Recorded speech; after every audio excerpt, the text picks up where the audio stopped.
Hi everyone, कैसे हैं आप सब बच्चों। मैंने आप लोगों को केस स्टडी करना सिखाया था और बच्चों से मैंने कहा था कि अगर आप चाहते हो कि सर हम आपको केस स्टडी सॉल्व भी करके दिखाएं, और मैं आप लोगों के लिए उस प्रॉमिस को निभाते हुए आज टॉप 10 केस स्टडीज आपको करवाने वाला हूं। और किस तरीके की केस स्टडी आपके पेपर में पूछी जाती है वो तो बताऊंगा ही, और उसको कैसे जल्दी सॉल्व करना है, कैसे आपको स्टेप्स के मार्क मिलेंगे केस स्टडी के अंदर, हर एक चीज इस वीडियो में बताने वाला हूं। तो बेटा वीडियो शुरू करने से पहले कुछ चीजें मैं आपको बता दूं कि हमने अपने चैनल पर बहुत सारी चीजें आप लोगों को करवा दी हैं। अगर आप चैनल पर आओगे, देखो कल केस स्टडी के बारे में बताया था मैंने आप लोगों को, वहीं पर ना आप सीधा प्लेलिस्ट सेक्शन में आना। अगर अभी भी आपका कोई चैप्टर बाकी है तो बेटा ये वाली प्लेलिस्ट आप देख सकते हो।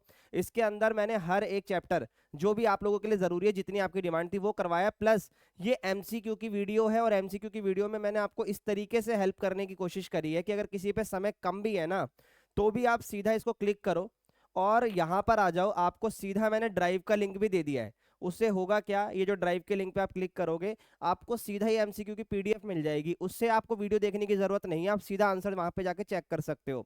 फिर भी कोई प्रॉब्लम आए तो आप वीडियो पे आ जाना, क्योंकि 20 नंबर के एमसीक्यूज आते हैं, तो इसमें मेजर ऑफ द चैप्टर मैंने कवर अप करे हैं और वीडियो के अंदर बता भी रखा, आप देख लोगे तो। मतलब इसके अंदर नॉन कैलकुलस चैप्टर सारे कवर है। ठीक है, कैलकुलस के लिए आज आपको चैनल पे एक वीडियो दिख जाएगी। और अपनी तरफ से भी अब चीजों को करना शुरू करो, अब टाइम नहीं बचा है। ठीक है, प्रैक्टिस कर लो। इसके अलावा अगर आप यहां पर देखोगे तो हर एक वीडियो के नीचे टेलीग्राम का लिंक भी मैंने दे रखा है। सर क्यों दे रखा है, आओ मैं आपको बताता हूँ। भाई यहां पर अगर आप देखोगे तो जैसे ही आप टेलीग्राम की कम्युनिटी पर आओगे ना, वहां पर देखो हर एक लेक्चर की जो प्लेलिस्ट है वो साइड में मैंने लगा के दे रखी है। और मोस्ट इंपॉर्टेंट क्वेश्चंस के भी पीडीएफ है यहाँ पे। और इंपॉर्टेंट क्वेश्चन यानी प्रीवियस ईयर क्वेश्चंस को जो मिक्स करना है उनकी पीडीएफ यहाँ पर चैप्टर वाइज अवेलेबल है। और फॉर्मूला शीट भी मैंने यहाँ पर डाल रखी है।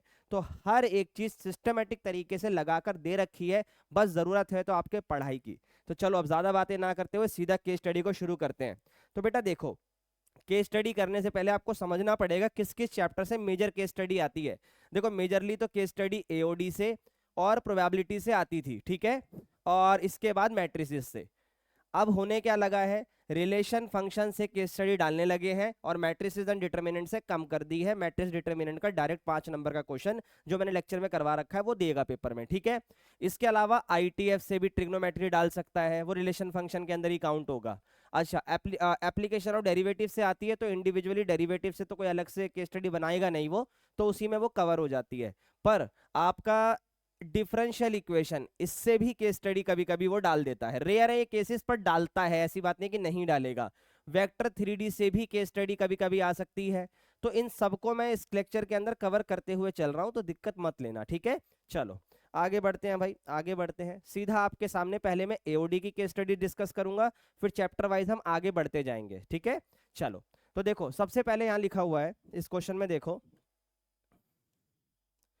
अ window is in the form of a rectangle. एक विंडो है जो कि एक रेक्टेंगल की फॉर्म में है, surmounted bye an equilateral triangle on its length. Okay, यानी एक विंडो है जो कि रेक्टेंगल की फॉर्म है और सरमाउंटेड है एक इक्विलेटरल ट्राइंगल पर। ठीक है, तो अगर हम देखें तो अगर एक रेक्टेंगल हमने बनाया, तो यहां पर एक ट्राइंगल बनाने के लिए बोला गया है सरमाउंटेड बाय।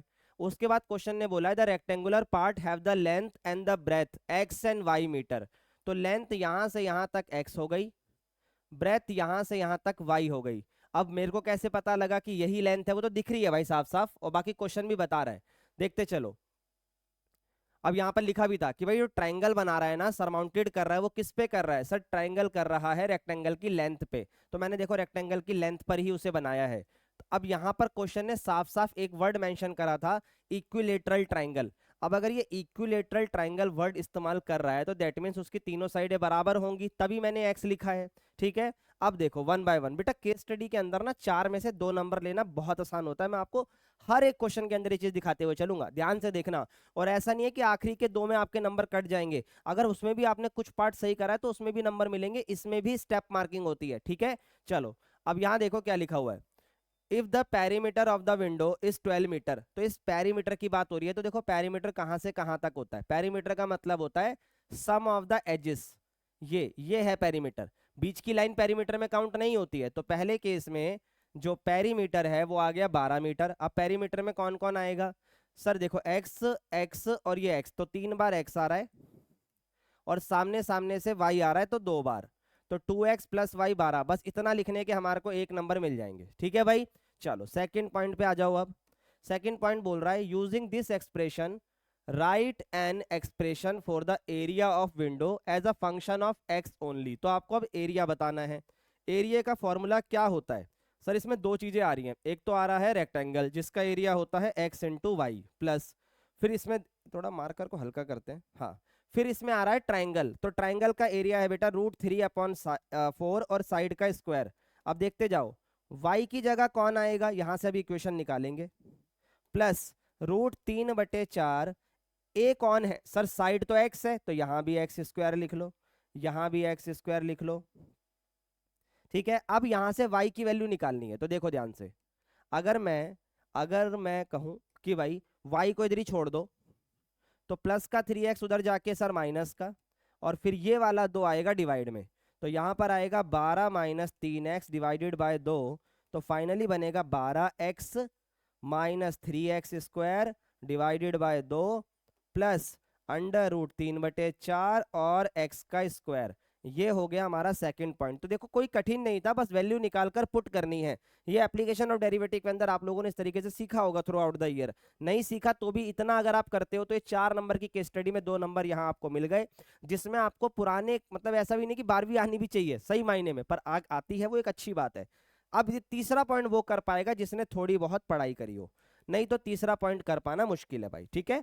चलो अब तीसरा पॉइंट कैसे करें, आओ देखो। सबसे पहले बोला है तीसरे पॉइंट का ना दोनों पढ़ना हमेशा, और जो आसान लगे वो करना। Find the dimension of the rectangle that will allow maximum light through the window. बेटा जब मैक्सिमम लाइट बोल देना तो समझो ये मैक्सिमम करने का क्वेश्चन है। उसके बाद एक चीज हमेशा याद रखना, ये जो लाइट आती है किसी चीज पर, अगर मैं टॉर्च से लाइट मारूं तो उसका एरिया कवर होता है, तो बेसिकली ये एरिया को मैक्सिमम करने के लिए बोल रहा है। तो इस क्वेश्चन में जो आपने एरिया निकाला है इसको आप मैक्सिमम कर दोगे। सर कैसे? आ जाओ, इसको a ऑफ x मान लो। तो मैक्सिमम करने का प्रोसीजर होता है, सबसे पहले डेरिवेटिव करो, इसका डेरिवेटिव करो, क्या आएगा सर? 1/2 ऐसे ही रहेगा, और डरना मत, मैं अगला आसान भी बताऊंगा। इसको डेरिवेटिव करेंगे तो 12x का 12 आएगा, 3x स्क्वायर का 6x आएगा, x स्क्वायर का 2x होगा।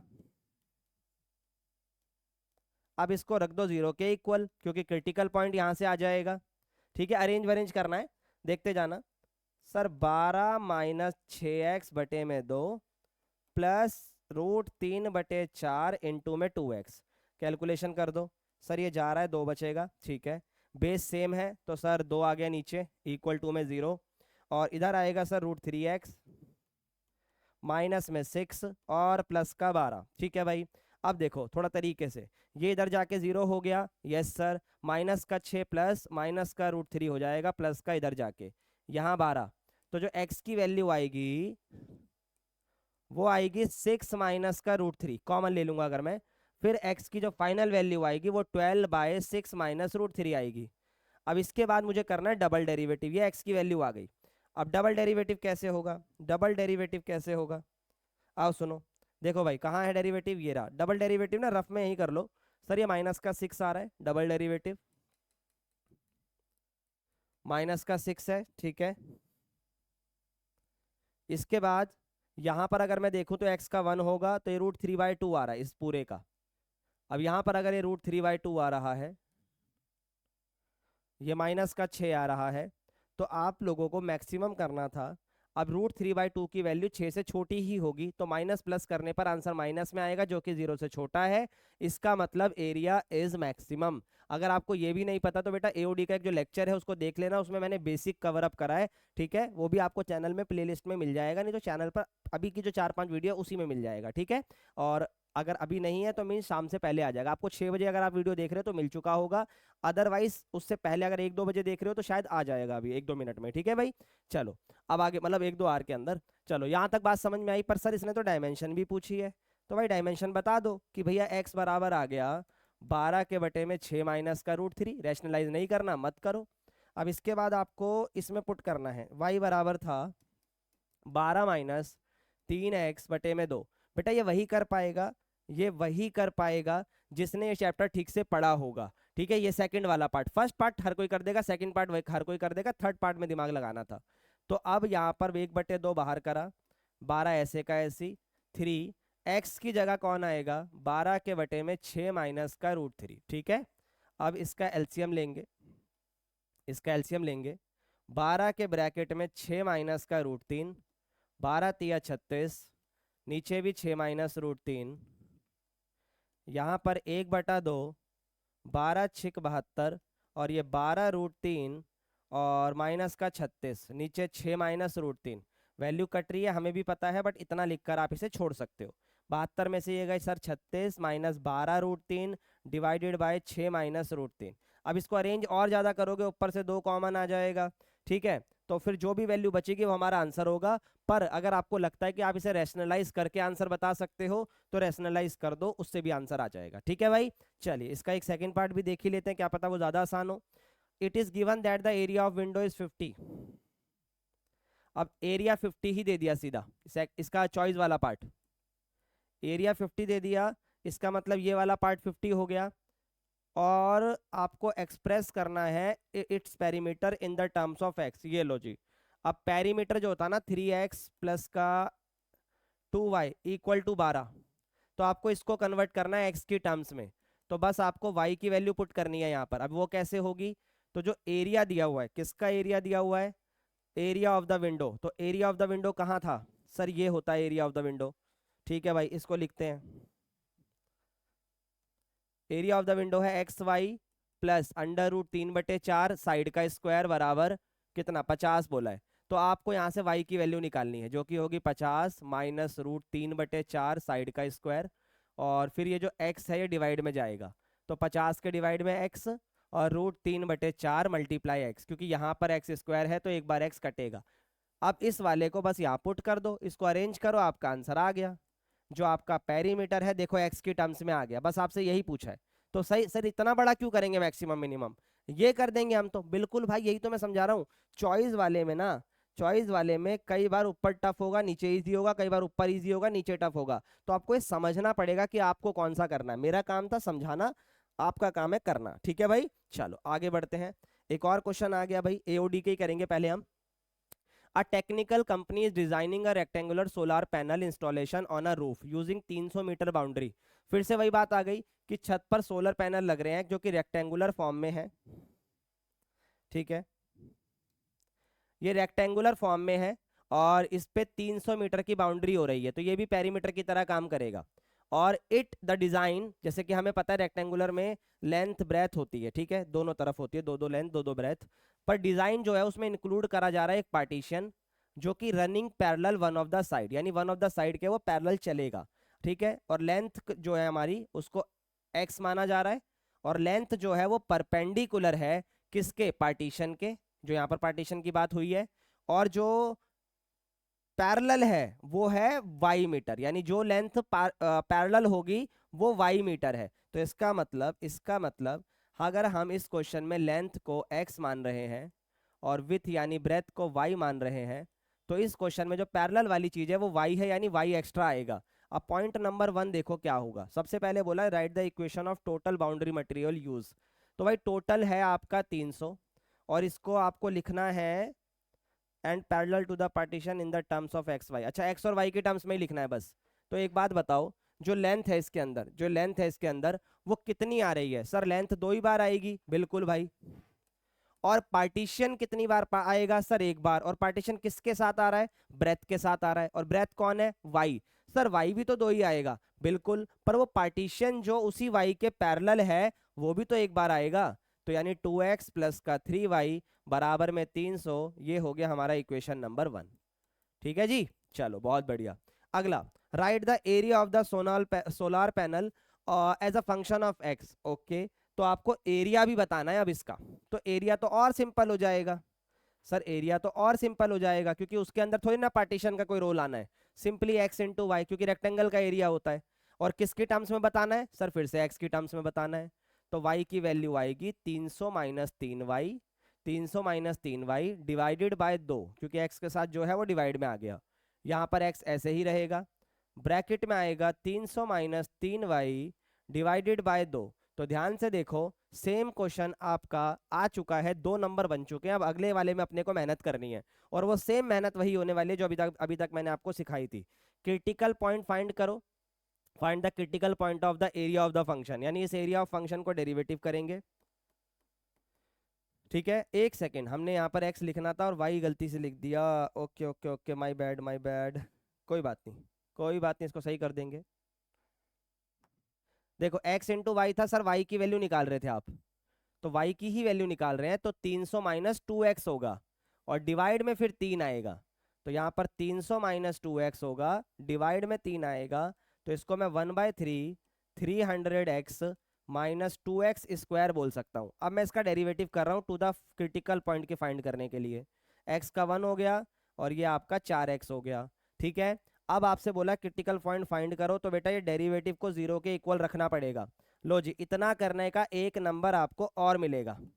ठीक है, 0 का 0, 300 बराबर 4x आएगा, तो x की वैल्यू आएगी 300/4, जो कि होता है 75, तो x की वैल्यू आ गई 75। ठीक है, अब ये x की वैल्यू जो 75 आ गई है, क्वेश्चन में क्या बोला हुआ है, using second derivative test find the critical point also maximum area. तो अब इसको जब डबल डेरिवेटिव करोगे तो वो आएगा -4, जो कि 0 से छोटा है, इसका मतलब एरिया मैक्सिमम हो गया, एरिया मैक्सिमम हो गया।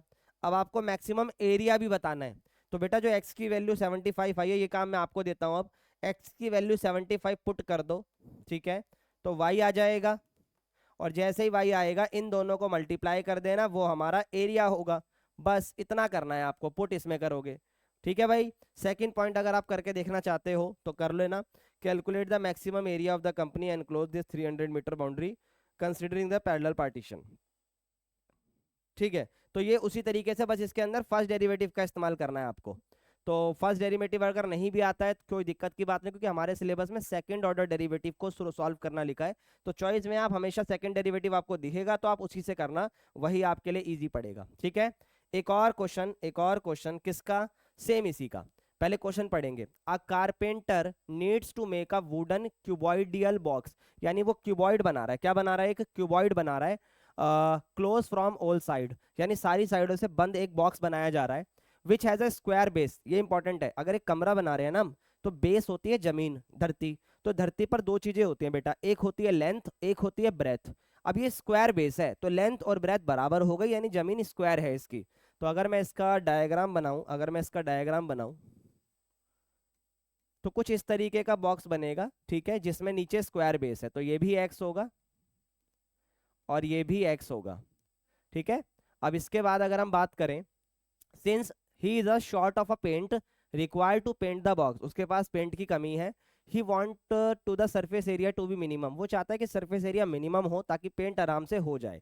ठीक है, अब इस क्वेश्चन के आधार पर सब कुछ दिया हुआ है, टेकिंग द लेंथ और ब्रेथ एक्स मान लिया मैंने, हाइट को वाई मानने के लिए बोल रहा है। ठीक है जी, उसके बाद बोल रहा है कि इसको सरफेस एरिया को बॉक्स के एक्स की टर्म्स में दिखाओ, and its volume which is constant, तो वॉल्यूम को कांस्टेंट रखने के लिए बोला है। ठीक है भाई, तो देखो सरफेस एरिया का फॉर्मूला क्या होगा पहले पॉइंट में, सर सरफेस एरिया किसका है, सर क्यूबॉइड का है, और ये हर तरफ से पैक है। ठीक है, क्योंकि क्वेश्चन ने क्या बोला हुआ है, he wants to surface to be the minimum to paint the, तो भाई अगर पूरे को पेंट करना है तो सरफेस एरिया का फॉर्मूला तो ये होता है 2LB plus BH plus HL। ठीक है, अब एक एक करके, सर L और B की जगह तो X और X है, ठीक है, B और H की जगह X और Y है, H और L की जगह फिर से X और Y है। ठीक है, चलो अब इस हिसाब से तो ये एक्स स्क्वायर आ गया और ये आपका 2XY आ गया। ठीक है भाई, चलो अब इस हिसाब से अगर हम देखें तो पूरी वैल्यू मेरे पास आ चुकी है, ये किसकी आई है, सरफेस एरिया की वैल्यू आई है। ओके, और वॉल्यूम क्वेश्चन में ऑलरेडी फिक्स बताया है, तो फिक्स वाली चीज हमेशा शुरुआत में लिख लिया करो। वॉल्यूम होता है LBH, यानी x x और y। अब अगर मुझे पूरा का पूरा सवाल x की टर्म्स में चाहिए, तो यहाँ से y की वैल्यू आएगी v के अपॉन में एक्स स्क्वायर। ठीक है भाई, तो अब यहाँ y पर उसे पुट कर दो, तो सरफेस एरिया x की टर्म्स में आ जाएगा और मुझे एक नंबर मिल जाएगा। ठीक है भाई, अभी तक के लिए, अभी आगे भी बहुत कुछ मिलेगा। ठीक है भाई, तो यहाँ से अगर मैं काटता हूँ तो ये आएगा 2x² 2v अपॉन x। ठीक है भाई, देख लो ध्यान से, यहाँ से वैल्यू उठाकर यहाँ रखी है मैंने। अब इसका करना है डेरिवेटिव, तो x² का होगा 2x और 2v कांस्टेंट रहेगा, और 1 अपॉन एक्स का होगा -1/(x²। ठीक है, तो इसको रख दो 0 के इक्वल। सर पूछा भी है नहीं भाई, तो देखो सबसे एक एक करके। फर्स्ट पॉइंट हो गया सर, सेकंड पॉइंट में डेरिवेटिव पूछा था, लो जी वो भी हो गया।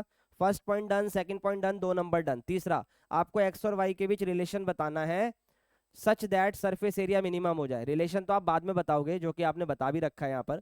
आपको पहले तो ये बताना पड़ेगा कि भाई सरफेस एरिया मिनिमम हुआ या नहीं हुआ, तो उसके लिए तो क्रिटिकल पॉइंट निकालना पड़ेगा। तो क्रिटिकल पॉइंट निकालो जरा। सबसे पहले इसको 0 के इक्वल रख दो। सर रख दिया, तो यहाँ पर आएगा ये 4x। लिखना भी क्यों है, ध्यान से देखो, इसमें 2 भी कॉमन आ रहा है। तो सर ये आपका हो गया 2x माइनस का 2v अपॉन एक्स स्क्वायर। ठीक है, अब 0 के इक्वल अगर रखा तो 2 तो चलो गया, तो 2x बराबर आ गया 2v अपॉन एक्स स्क्वायर। तो 2 से 2 गया, अब ये x हो गया एक्स क्यूब। ठीक है, बराबर में आ गया v। अब यहाँ से अगर आपको क्रिटिकल पॉइंट ही निकालना है तो बेटा वो होगा x बराबर v की पावर 1/3। सर v की पावर 1/3 क्यों बेटा, जब ऐसे स्क्वायर हटाते हो तो अंडर रूट लगाते हो, तो क्यूब हटेगा तो पावर 1/3 लगेगी। ठीक है, चलो आगे बढ़ते हैं। अब इसके बाद हम करेंगे इसका डबल डेरिवेटिव, ताकि हमें मिनिमम वाली बात पता लग जाए। कहाँ है double derivative? Sir double derivative करेंगे इस वाले का, तो ध्यान से करना, ध्यान से करना। अगर किसी को कंफ्यूजन है तो मैं इस सवाल को थोड़ा सा यहीं लिख देता हूँ। ये है बेटा 2, और अगर मैं 2 बाहर ले दूँ तो अंदर बचेगा x माइनस वी और x की पावर -2। कई बच्चों को ना इसके डेरिवेटिव में प्रॉब्लम होती है, तो जो नीचे प्लस का 2 है वो ऊपर आके माइनस का 2 कर लो आप। अब ये तो 4 ऐसे ही रहेगा, कलर चेंज करना पड़ेगा भाई, 4 ऐसे ही करना पड़ेगा। x का हो गया 0, सॉरी x का हो गया 1, मैं 4 का कांस्टेंट का कर दिया गलती से। ठीक है, x का हो गया 1, और इस वाले का कैसे करें? तो सर सबसे पहले तो v ऐसे ही छोड़ो, -2 नीचे आएगा तो वो प्लस हो जाएगा, और x की पावर बचेगा -3, क्योंकि -2 में से -1 को करना पड़ेगा। भाई इतना डेरिवेटिव आना चाहिए, अगर मैं ये भी बताने बैठूंगा तो फिर तो बस हो गया। 4 का 4, 1 + 2v अपॉन एक्स की पावर 3। अब ले देकर कुछ भी कर लो, ये पूरा डेरिवेटिव ही जो आया है वो पॉजिटिव ही होगा, क्योंकि वॉल्यूम फिक्स है, पॉजिटिव होगा। एक्स साइड है वो भी पॉजिटिव होगी, सब कुछ पॉजिटिव, मतलब 0 से बड़ा। तो सरफेस एरिया जो है वो मिनिमम हो गया। क्या हो गया? मिनिमम हो गया। अब जब ये हो गया तो आप एक चीज ध्यान दो, v बराबर एक्स क्यूब के बराबर था। यस सर, तो अगर v एक्स क्यूब के बराबर था तो इसके अंदर उसे पुट कर दो। तो सर अगर ऊपर एक्स क्यूब आएगा, नीचे एक्स स्क्वायर आएगा, तो आप ध्यान से देखो ये कट गया, तो x बराबर y आ गया। क्वेश्चन ने वही पूछा था, what is the relation between x and y, तो यानी x और y बराबर है, सीधा रिलेशन आ गया। ठीक है भाई, चलो बहुत बढ़िया, आगे बढ़ते हैं। तो बेटा इस तरीके के क्वेश्चन आपको करने आने चाहिए। ठीक है, एक और क्वेश्चन आ गया, एक और क्वेश्चन आ गया, ध्यान से देखना, थोड़ा अलग है ये पर इजी है। देखो, a traffic police has install over speed violation detection system, previous year question में है ये। तो आपको बोला जा रहा है कि अलग अलग जगहों पर ये लगाया जा रहा है ताकि डिटेक्ट करा जा सके। This camera can capture speed vehicle from a distance of 300 metre and even in the dark. तो 300 मीटर की रेंज है इनकी, ठीक है, डार्क में भी। पर क्वेश्चन में भी इंपॉर्टेंट बात अभी आनी बाकी है। Camera is install on a pole of its height is 5 metre. आ गई भाई, 5 मीटर की हाइट है उस पोल की जिसपे कैमरा इंस्टॉल होगा। ठीक है sir, it detect a car travelling away from the pole. अच्छा, कार इधर जा रही है, लेट्स से ये x हो गया, तो फिर इस x की जो स्पीड दी है dx/dt, ये है 20 मीटर पर सेकेंड। ठीक है भाई, ध्यान से देखो, हाइट जो है वो 5 मीटर है, यहाँ पर कैमरा इंस्टॉल है, और it detect travelling away from this at any point x metre away, x ही माना है इसने भी। The angle of elevation of the car theta is, theta ही बोला हुआ है, यानी इस कार से यहाँ से अगर एंगल ऑफ एलिवेशन देखा जाए, डिप्रेशन नहीं बोला, एंगल ऑफ एलिवेशन बोल रहा है, नीचे से ऊपर की तरफ थीटा होगा। तो अगर आपसे सारी चीजें दे दी गई हैं तो क्या क्या पूछा है आओ देखते हैं। सबसे पहले थीटा को एक्सप्रेस करो in the terms of height of the camera and the pole X. ठीक है जी, तो सबसे पहले अगर मैं इन दोनों के बीच एक रिलेशन आपको बताऊं तो वो क्या होगा? सर सीधी सी बात है, tan थीटा लग रहा है, तो perpendicular upon base sir 5/x हो गया। तो अगर मैं थीटा इधर ही छोड़ दूं तो ये tan इधर आके tan इनवर्स 5/x होगा। इसी की तो बात हो रही थी, इसी की तो बात हो रही थी, हो तो गया। ध्यान से देखो, tan इनवर्स 5/x आ गया, थीटा कन्वर्ट हो गया। अब सेकंड पॉइंट में आपसे बोला है कि भाई D theta upon D x बताओ, तो लो जी, इसको x के रिस्पेक्ट में डेरिवेटिव करने के लिए बोल रहा है। तो टेन इनवर्स का डेरिवेटिव होता है 1/1 प्लस एक्स का स्क्वायर मल्टीप्लाई 5/x का होता है माइनस का 5/x²। ठीक है, इसको सॉल्व करो। 5 का हो गया 25, अगर आपको स्क्वायर रहने देना है तो अलग बात है। इसको अरेंज करेंगे, x² प्लस 25, ये ऊपर जाके x² होगा, माइनस का 5/x², x² से x² गया, -5 के अपॉन में x² प्लस 25 आ गया। तो अपनी ये वैल्यू आ गई किसकी, इसकी। तो अगर ये दो करते हैं, फिर से हमें 2 नंबर मिल गए, तो बाकी 2 के लिए क्या करना है, find the rate of change of the angle of elevation. ध्यान से सुनना, आपको रेट ऑफ चेंज बताना है एंगल ऑफ एलिवेशन का with respect to the time at instant when the car is 50 metre away from the pole. बेटा आपका रोप वाला क्वेश्चन हुआ करता था एनसीईआरटी के अंदर, कुछ उस तरीके से है ये, पर तरीके से करेंगे, ध्यान से देखना। अब आपको क्वेश्चन में बोला है find the rate of change in the angle of elevation, तो D theta upon D T, सुनते जाना, with respect to the time at instant when the car is 50 metre away. ठीक है सर, 50 मीटर अवे करना है। तो एक बात बताओ, सेम ही चीज होगी, ये D theta upon D x था और हमें डी थीटा के अपॉन में डी टी चाहिए। तो अगर मैं इसका डेरिवेटिव करता तो ये -5/x² प्लस 25 ही आता, बट आप x का कर रहे हो तो D x upon D T bus ये एक्स्ट्रा आता, और x की जगह आप 50 पुट करते, dx अपॉन dt की जगह आप ये 20 पुट करते, सीधा पुट करने पे आपका आंसर आ जाता। तो ये आप करके देखेंगे, आपका अगर नहीं आएगा तो भी ये पीडीएफ आपको इसी वीडियो के नीचे मिल जाएगी, और आप लोगों को यहाँ पर इसका सॉल्यूशन भी मिल जाएगा, चाहो तो आप चेक भी कर लेना। देखो सेम ये वह चीज करी है इसने, और उस 20 से मल्टीप्लाई करा है और इस x की जगह 50 को पुट करा है। ठीक है, करके देखना, ना आए तो आप फिर से मेरे से व्हाट्सएप कम्युनिटी पर पूछ सकते हो। ठीक है भाई, चलो एक बार पानी पी लेते हैं। हाँ चलो, एक और क्वेश्चन इंक्रीजिंग डिक्रीजिंग का है। Small town is analysing the pattern of new street light installation. Okay, the light are set up in such a way that the intensity of a light at any point x metre from the start of the street can be model by this. भाई देखो मैं आपको समझा रहा हूँ तो मुझे इतना समय लग रहा है, अगर हम समझकर फटाक से करेंगे तो भाई 10 मिनट में कोई भी एक स्टडी हो सकती है। ठीक है, एक मैं आपको बहुत बेयर मिनिमम टाइम दे रहा हूँ कि 10 मिनट में अगर आप एक की स्टडी भी करते हो तो यार ना गुड ट्रैक। ठीक है, चलो अब आपको सारी चीजें बता दी गई है। x metre from the start of the street can be model by fx equal to this. अब आपको ना ये इंक्रीजिंग डिक्रीजिंग का क्वेश्चन है, तो भाई ये मैंने लेक्चर के अंदर इस तरीके के क्वेश्चन करवा रखे हैं, तो इसको आप ट्राई करेंगे।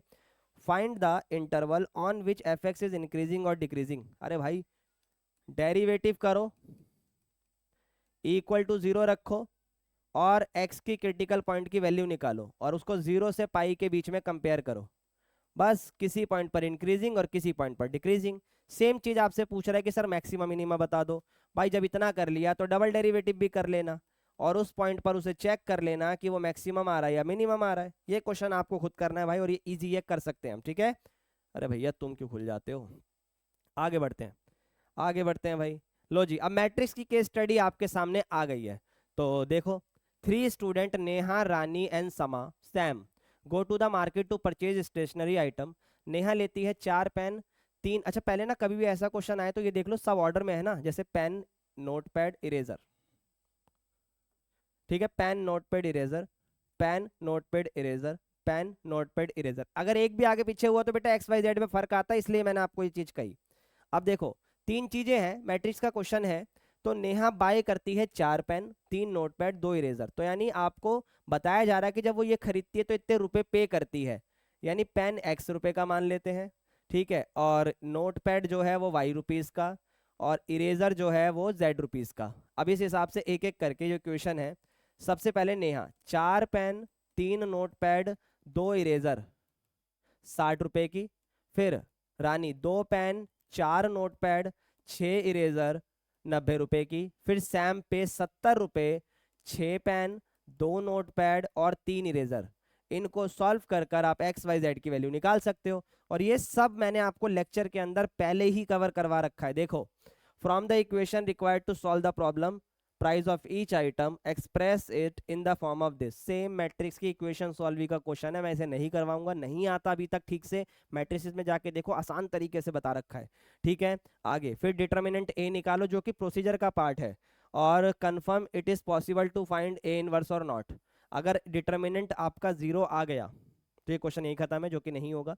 डिटर्मिनेंट का इनवर्स अगर सॉरी डिटर्मिनेंट अगर जीरो नहीं आ रहा तो आप लिखोगे so inverse is possible because determinant is not equal to zero. क्योंकि डिटर्मिनेंट जब जीरो नहीं होता तो इनवर्स निकालना पॉसिबल होता है, और ये अगर जीरो होगा तो इनवर्स पॉसिबल नहीं होगा। फिर आपको इनवर्स बताना है। इनवर्स आ जाने के बाद x बराबर ए इनवर्स में से पुट कर ए इनवर्स बी में आपका एक्स वाई जेड की वैल्यू भी आ जाएगी। ठीक है, और अगर आपको नीचे वाला करना है, नहीं करना है ये ए इनवर्स फाइंड आउट, तो लो और आसान हो गया, हमेशा नीचे वाला भी कर सकते हो, पर उसके लिए ए इंटू ए स्क्वायर तो करना ही पड़ेगा। तो आपका कॉल है कि आप क्या करना चाहते हो। तीन पार्ट हैं, दो कंफर्म करने हैं जो कि आसान है डिटर्मिनेंट फाइंड करने तक, तीसरे में चॉइस देख लेना, जो आसान लगे वही करना। ठीक है भाई, चलो रिलेशन फंक्शन की केस स्टडी आपके सामने आ गई है भाई। रिलेशन फंक्शन की केस स्टडी आपके सामने आ गई है। सर पता कैसे लगा? इस फंक्शंस को देखकर। ठीक है, देखो क्वेश्चन में क्या बोला हुआ है। During the festival season there was a mela organised by the RWA at the park. भाई सेम क्वेश्चन आपको मैंने रिलेशन एंड फंक्शन के अंदर करवा रखा है, और करवा रखा बल्कि एक नहीं, अगर आप यहाँ लेक्चर पे आओगे ना मेरे, सीधा प्लेलिस्ट में जाना। अरे भैया तू क्यों चले जा रहा है? सीधा प्लेलिस्ट में आना, इसको खोलना। दो लेक्चर है, एक तो आपका ये रिलेशन फंक्शन यहाँ से उठाना, और अभी अगला कहाँ से उठाना है वो भी बताऊंगा। देखो ये रिलेशन फंक्शन है, ये आपका क्वेश्चन। ठीक है, ये देखो एक केस स्टडी यहाँ हो रखी है। ठीक है, मैंने करवा इतना रखा है कि भाई चीजें आप कर सकते हो। ठीक है, एक यहाँ से उठा लेना, फिर एक मोस्ट इंपॉर्टेंट क्वेश्चन की भी मैंने प्लेलिस्ट बना रखी है। ठीक है, यहाँ आना, यहाँ रिलेशन फंक्शन खोलना। हाँ ये देखो, इसमें रिलेशन फंक्शन खोलोगे, ये देखो यहाँ भी केस स्टडी है।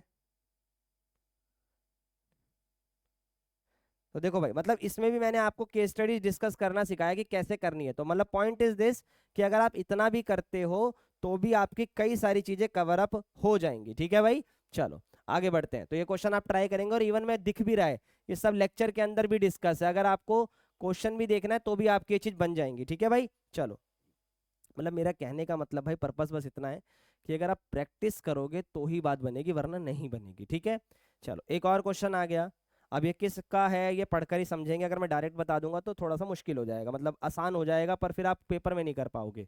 देखो, camphor is a waxy colourless solid strong aroma that evaporate through through फलाना ढिमकाना, भगाओ इसे। इस ऐसी लाइनों का रोल नहीं होगा, बट एक बार पढ़ना जरूर है, ताकि आपको कई क्या पता उसमें कुछ ऐसा पॉइंट हो जो काम आए। ठीक है, पर ये नहीं आएगा, मेले में घूमना काम नहीं आएगा, कैंपर काम नहीं आएगा, ये काम आएगा। अ सिलेंड्रिकल कैम्फर टैबलेट, हो सकता है ये भी काम ना आए। Whose height is equal to, आ गया भाई, सिलेंडर है जिसकी हाइट किसके बराबर है? Equal to the radius of base, लिख लो सीधा। when exposed to air such that the air of reduction volume is proportional to the total surface area। तो जो चेंज इन द वॉल्यूम है वो प्रोपोर्शनल है सरफेस एरिया के। Is the differential, भाई पता लग गया किस चैप्टर का क्वेश्चन है, डिफरेंशियल इक्वेशन, पेशेंस रखो पता लगेगा। v वॉल्यूम है, s सरफेस एरिया है, ठीक है, t टाइम है। तो आपको इस क्वेश्चन में सबसे पहले बतानी है ऑर्डर डिग्री।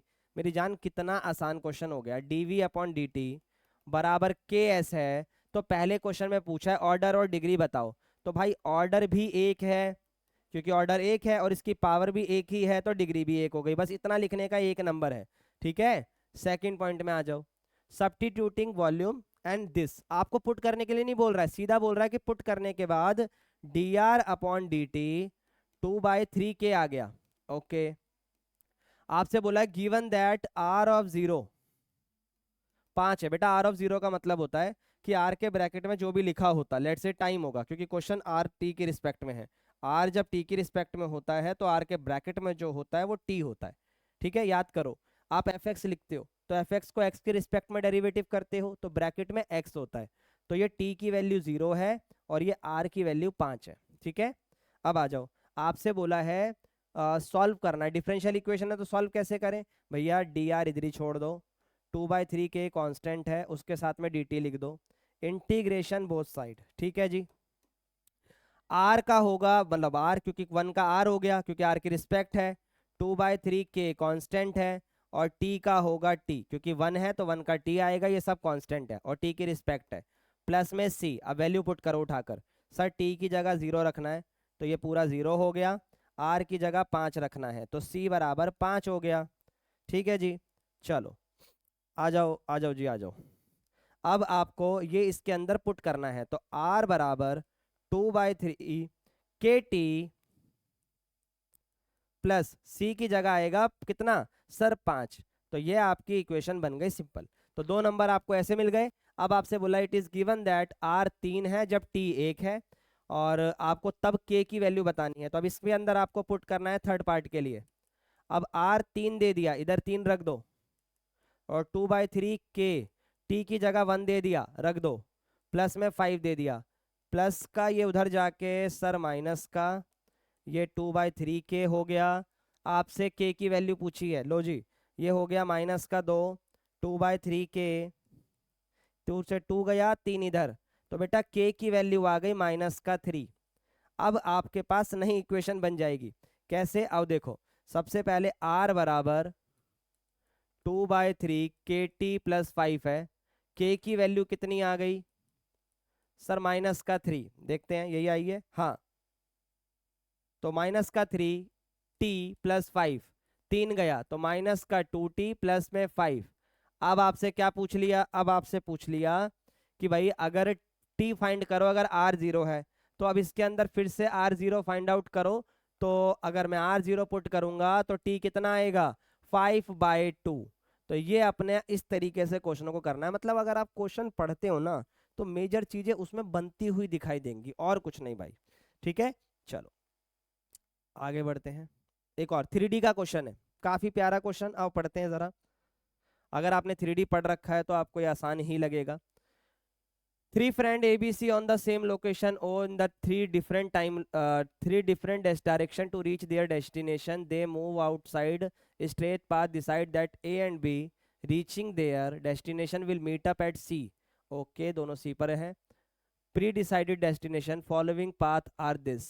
O A को A माना है, ठीक है, ये एक तरीके से पोजीशन वेक्टर है, क्योंकि मैंने आपको पढ़ाया था जब O लिखा हुआ होता है तो वो पोजीशन वेक्टर होता है। ठीक है, O B ये रहा, O C ये रहा। तो एक एक करके सारी डिटेल। सबसे पहले बोल रहा है कंप्लीट करो इस एंटायर मूवमेंट प्लान को along with the respective vector. तो इसको ना इससे मिला दो, ये ऐसे ही मिल सकता है, बस इतना मिलाने का आपको 1 नंबर मिलेगा और कुछ नहीं। ठीक है, अब आपसे AC वेक्टर बोला है, तो भैया AC वेक्टर और BC वेक्टर आसान है। भैया AC कैसे आता है, फाइनल माइनस इनिशियल, तो टर्मिनल पॉइंट कौन है C, तो C में से A को माइनस कर दो। इधर कैसे आएगा सर BC, तो C में से B को माइनस कर दो। और आपके पास सब है, ये रहा OA, ये रहा OB OC और ये रहा OB, माइनस कर सकते हो आप इसके अंदर रखकर। ठीक है, फिर आपको बोला है कि भैया अगर A.B 1 है, ठीक है भाई, और distance of O to A 1 kilometre है, तो बेसिकली ये A का मैग्नीट्यूड दे रहा है। ठीक है, डिस्टेंस वही होगा भाई। उसके बाद O टू B 2 किलोमीटर है, तो ये मैग्नीट्यूड 2 हो गया। आपसे एंगल बोला है A क्रॉस B, एक सेकेंड, अच्छा आपसे बोल रहा है कि एंगल बताओ इनके बीच में। लो जी एंगल बताते हैं, तो एंगल का फॉर्मूला होता है cos theta A.B divided by there magnitude. ऊपर 1 आएगा, नीचे आपका 2 आएगा, क्योंकि 1 इंटू 2 2 होता है। अब cos थीटा 1/2 कब होता है सर, बिल्कुल 60 डिग्री पर, यानी π/3, तो थीटा आ गया π/3। अब वो आपसे पूछ रहा है कि A क्रॉस B का मैग्नीट्यूड बताओ इसी क्वेश्चन में। अरे डरना ही नहीं है, A क्रॉस B का मैग्नीट्यूड बराबर होता है साइन थीटा, A का मैग्नीट्यूड मल्टीप्लाई B का मैग्नीट्यूड। लो जी, थीटा की जगह π/3 रख दो, जो कि √3/2 आएगा, A की जगह 1 और B का मैग्नीट्यूड 2। सॉल्व करके आपका आंसर मुझे आप कमेंट्स में बताएंगे, जो कि सिंपल होगा। ठीक है, एक आसान सा क्वेश्चन नीचे डाल दिया कि A और B ये है, एक ऐसा यूनिट वेक्टर बताओ जो इस पे परपेंडिकुलर हो। अरे भाई एनसीईआरटी का क्वेश्चन है, 50 बार आपने कर लिया होगा अब तक, तो अगर ठीक से पढ़ रहे हो तो मैंने एक लेक्चर में भी करवाया है। इन दोनों को बस क्रॉस प्रोडक्ट करना है और कुछ नहीं, उसके बाद यूनिट वेक्टर निकालना है, सिंपल। ठीक है, ये हमने लेक्चर में पढ़ा हुआ है। चलो जी आगे बढ़ते हैं। Very good question. अब बेटा प्रोबेबिलिटी के क्वेश्चन हमारे सामने शुरू हो गए हैं, तो पहले हम पढ़कर क्वेश्चन करना सीखेंगे। 2 persons are competing for the position on the managing committee in an organization, the probability that the first and the second person will be appointed with this probability, मतलब पहले पर्सन के सिलेक्ट होने की probability 0.5 है, दूसरे person के select होने की प्रोबेबिलिटी 0.6 है। ठीक है, आगे also if the first person get appointed, अच्छा तो अगर पहला पर्सन अपॉइंट हो गया तो introducing the new waste treatment plant, उसकी प्रोबेबिलिटी ये है, और अगर दूसरा पर्सन सिलेक्ट हुआ तो उसके ये वाला प्रोडक्शन इंट्रोड्यूस करने की प्रोबेबिलिटी इतनी है। सेम क्वेश्चन मैंने क्लास में करवाया, पर इसमें गलती है। क्या गलती है? मैंने आपको कहा था जो स्टार्टिंग इवेंट होते हैं ना, जिसे आप E1 E2 मानते हो, ये टोटल वेन डायग्राम का हिस्सा होते हैं। यानी टोटल मतलब इनका सम ऑफ द प्रोबेबिलिटी कभी एक से ज्यादा नहीं होगा, एक से कम नहीं होगा, एक के बराबर होगा। तो पहले को सिलेक्ट करने की प्रोबेबिलिटी 0.5, दूसरे को सिलेक्ट करने की प्रोबेबिलिटी भी 0.5 ही होनी चाहिए थी। तो आप बस यहां इतना लिखोगे, sum of selecting the person is sum of the probability of selecting the person is greater than 1, which is not possible, so the question is wrong here। तो आप इतना लिखकर छोड़ोगे और आपको पूरे 4 नंबर मिलेंगे, ये बात याद रखना। अगर ऐसे क्वेश्चन में गलती आती है तो आपको पेपर में पूरे नंबर मिलते हैं। ठीक है, बस ये लाइन हल्की सी लिख देना, क्वेश्चन नंबर डाल के छोड़ना, सबको नंबर मिलते हैं। ठीक है, छोड़ मत देना क्वेश्चन, अटेम्प्ट जरूर करना। ठीक है, चलो आगे बढ़ते हैं। एक और क्वेश्चन आ गया आपके सामने भाई। अब लगभग बेस थ्योरम के क्वेश्चन सब ऐसे ही हैं। ठीक है, तो तरीके से देखो। Base upon the result of a regular medical checkup, बेटा ये वाला क्वेश्चन भी मैंने आपको करवा दिया है, ये क्वेश्चन भी मैंने आपको करवा दिया है। सर कहाँ पर करवाया है? वीडियोस में आओ, केस स्टडी के अंदर आओ, ये लो केस स्टडी के अंदर आओ। ठीक है, यहाँ भी कई क्वेश्चन करवाए हैं, ये देखो सेम क्वेश्चन है, यहाँ आपको ऑलरेडी डिस्कस करवा दिया है, तो आप यहाँ से इसे कवर अप कर सकते हो। ठीक है, चलो आगे बढ़ते हैं, आगे बढ़ते हैं। एक और अच्छा क्वेश्चन, और ये मैंने क्लास में भी करवाया है। ठीक है बेटा, दोबारा करवा देते हैं। देखो 3 person Amber, Bonzi, Comet are manufacturing the car which run on a petrol and a battery as well. ठीक है, their production share are this, इनका टोटल 1 होगा, देख लो चाहो तो 60 30 90 10 100 100%। ठीक है भाई, यानी अंबर यानी ए, अभी लिख देंगे, पहले इसी को लिख ही लेते हैं। ये जो E1 है, E2 है और E3 है, ये कौन कौन है? सर पहला है एम्बर, दूसरा है बॉन्जी और तीसरा है कॉमेट। तो प्रोबेबिलिटी ऑफ E1 क्या होगी सर? 60%। प्रोबेबिलिटी ऑफ E2 क्या है सर? 0.3%, मतलब 30%। फिर प्रोबेबिलिटी ऑफ E3 क्या है? 10%, 0.1। ठीक है, आगे of their respective production capacity, उनकी जो भी प्रोडक्शन की कैपेसिटीज है, 20%, 10%, 5%। Car respectively are the electric, मतलब जो भी, जैसे 60% का मार्केट शेयर मेरे पास है, तो जो मेरे पास 60% है उसमें मैं अपनी प्रोडक्शन के हिसाब से 20% इलेक्ट्रिक बनाऊंगा, दूसरा वाला 10% इलेक्ट्रिक बनाएगा, और जो कॉमेट है वो सिर्फ 5% इलेक्ट्रिक बनाएगा। ठीक है, तो यहाँ पर जो कॉमन बात हो गई वो इलेक्ट्रिक कार बनाना हो गई। ठीक है भाई, तो इलेक्ट्रिक कार की प्रोबेबिलिटी कैसे निकालें? सर A/E1, ठीक है, कितना दिया हुआ है सर? 20%, 0.2। फिर A/E2 ये हो गया 0.10, और प्रोबेबिलिटी ऑफ A/3 ये हो गया आपका 0.05। ठीक है भाई, क्योंकि क्वेश्चन में बोला हुआ है 5%, तो जो कि 0.05 होगा। अब ध्यान से सुनना, आपसे बोला है, बहुत आसान क्वेश्चन है अब यहाँ से, what is the probability that a randomly selected car is a electric car. यानी आपसे इलेक्ट्रिक कार की प्रोबेबिलिटी पूछी है, तो ये टोटल प्रोबेबिलिटी का क्वेश्चन हो गया। ठीक है, तो आपको ये निकालना पड़ेगा, और ये निकाल लिया तो चॉइस वाला आप क्यों करोगे? क्योंकि चॉइस में बोला है कि पेट्रोल कार होगी, तो जो आपने ये निकाला होगा उसको 1 में से माइनस करना है। तो क्यों करूं जब मैंने ये कर दिया तो? ठीक है, सेकंड और थर्ड सुनो, ये पहला ही आपका 2 नंबर का क्वेश्चन बन गया।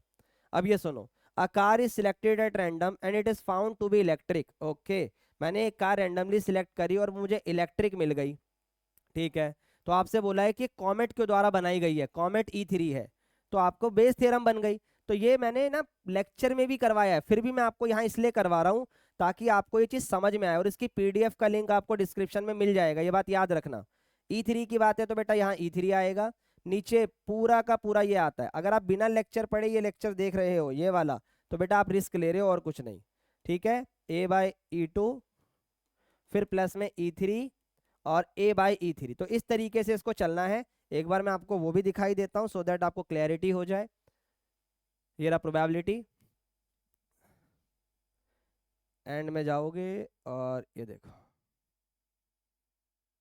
ठीक है, एक सेकेंड भाई रुक जाओ। हाँ ये रहा प्रोबेबिलिटी।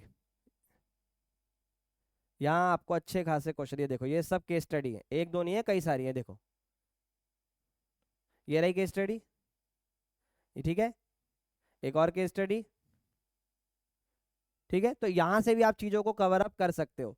तो और इसी अभी इसी जो मैं आपको केस स्टडी भी दे रहा हूँ, यहाँ पर बेटा मैंने सिर्फ इतनी नहीं, इस पीडीएफ में मैंने और भी केस स्टडी डाल रखी है और उनके सॉल्यूशन भी डाल रखे हैं ताकि आपको कंफ्यूजन ना हो, ठीक है। ये देखो ये क्वेश्चन है, इसका सॉल्यूशन उसके साथ, ये क्वेश्चन इसका सॉल्यूशन, ये क्वेश्चन इसका सॉल्यूशन। तो आप बेटा इनको भी एक बार गो थ्रू कर लेना। तो आई होप ये लेक्चर आपके लिए वैल्यूएबल रहा होगा, अपने दोस्तों के साथ शेयर करो। और किसी भी और चीज़ की रिक्वायरमेंट अभी पेपर से पहले है तो आप मेरे से व्हाट्सअप कम्युनिटी पर आकर आप मेरे से हर एक चीज़ पूछ सकते हो। All the very best for your exam. मिलते हैं आपसे एग्जाम के बाद।